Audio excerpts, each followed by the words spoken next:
वक्त पर जेपीसी की रिपोर्ट आई और उसके बाद सड़क से संसद तक संग्राम है। तो इस बीच all India Muslim personal law board ने प्रेस कॉन्फ्रेंस की है।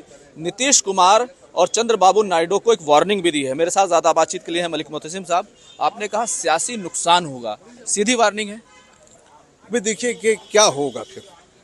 हम देश के जो समझदार या इंसाफ पसंद दलित हैं, हिंदू हैं या मुसलमान हैं, वो बार बार ये कह रहे हैं कि ये वक्फ जो अमेंडमेंट बिल लाया गया है, ये देश के दस्तूर के जो राइट्स दिए गए हैं मज़हब के बारे में 25, 26, आर्टिकल 30, जिसमें हमारा इदारा बनाना, खुद चलाना, उसकी पूरी आज़ादियाँ दी गई हैं और इसमें जो है वो पूरी आज़ादियों को ख़त्म किया जा रहा है। तो नीतीश कुमार साहब हों या चंद्रबाबू नायडू साहब हों या खुद नरेंद्र मोदी साहब हों, उनका काम दस्तूर के मुताबिक हुकूमत करना है।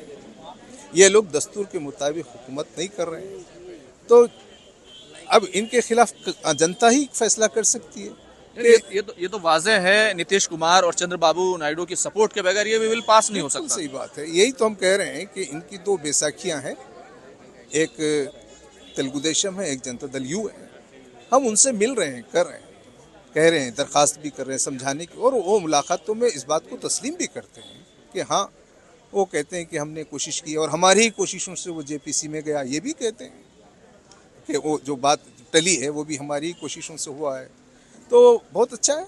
बिहार में इलेक्शंस भी है इसी साल। हाँ, नहीं, उस हमारा असर कितना है इलेक्शंस में, वो तो जनता फैसला करेगी। हमारे कहने से जनता वोट नहीं देगी, लेकिन जनता को खुद ये महसूस होगा कि ये जो पार्टियां हैं ये हमारे साथ मजाक कर रही हैं, ये हमारा वोट ले रही हैं, लेकिन वो हमारे मफादात के खिलाफ काम कर रही है। आप कह रहे हैं कि जेपीसी की जो रिपोर्ट आई है, हमसे बातचीत हुई, आप लोग भी उसमें शामिल थे उस डिलिब्रेशन में, मुल्क भर में जेपीसी की जो टीम थी वो गई। आप कह रहे हैं कि उस पर हमें एतमाद नहीं, आप तो खुद उसका हिस्सा रहे। नहीं, तो उसमें इसलिए एतमाद नहीं है कि उन्होंने पूरे देश भर में जो स्टेक होल्डर से बात की और हमने 5 करोड़ लोगों से ईमेल वहाँ पहुँचे और कई मुस्लिम तंजीमें वहाँ पहुँचकर अपनी बात पेश की, लेकिन हमारे कोई स्टैंड का एक नुक्ता उसमें नहीं है। तो जो चीज़ जैसे किरण रिजिजू ने पहली मर्तबा पेश किया था, बस उसी तरीके से वो दूसरी मर्तबा पेश कर दिया है।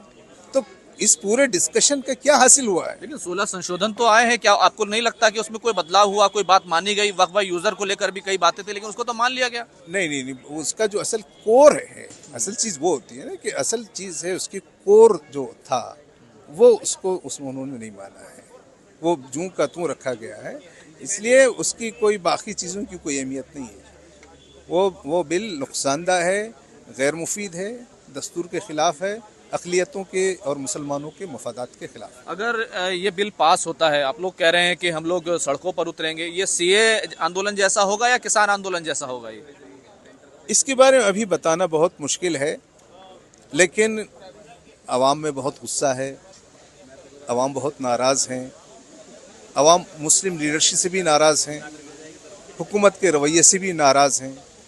तो ऐसे मौके पर हम ये नहीं कह सकते कि आवाम किस रुख पर जाएगी, इसलिए हुकूमत की जिम्मेदारी है कि हुकूमत के आवाम के इस मूड को समझे। आपने कोर्ट जाने का ऐलान किया, आंदोलन करने का ऐलान किया, अभी प्रेस कॉन्फ्रेंस में किया। कोर्ट को जाना तो हम यानी यहाँ जो बैठे हुए लोगों के बस में है, लेकिन आवाम का एहतजाज वो आवाम के बस में है। मैं अवामी एहतजाज की बात कर रहा हूँ। अवामी एहतजाज की कोई शक्ल, कोई सूरत हम तय नहीं कर सकते हैं, वो अवाम तय करेगी और अवामी लेकर आगे बढ़ेगी। वो बहुत नुकसानदार रहेगा। जहाँ तक लीडरशिप का सवाल है, वो कोर्ट को जाएगी, कचहरी को जाएगी, या सदर साहब से मुलाकात करेगी, या अगर प्राइम मिनिस्टर साहब टाइम दे तो उनसे बात करेगी। ये काम तो आसान है। अच्छा, आप क्या अपील करेंगे नीतीश कुमार से, चंद्रबाबू नायडू से? हम ये अपील करेंगे कि वो इस बिल के सिलसिले में मौजूदा हुकूमत का साथ ना दें और इस बिल की मुखालिफत करें और इस बिल को पास होने से रोकें। बहुत बहुत शुक्रिया बात करने के लिए। तो सीधे तौर पर नीतीश कुमार और चंद्रबाबू नायडू को वार्निंग है कि अगर उन्होंने साथ दिया तो इसका सियासी खमियाजा भुगतने के लिए तैयार रहें। खुर्रम शहजाद, न्यूज़ 18, दिल्ली।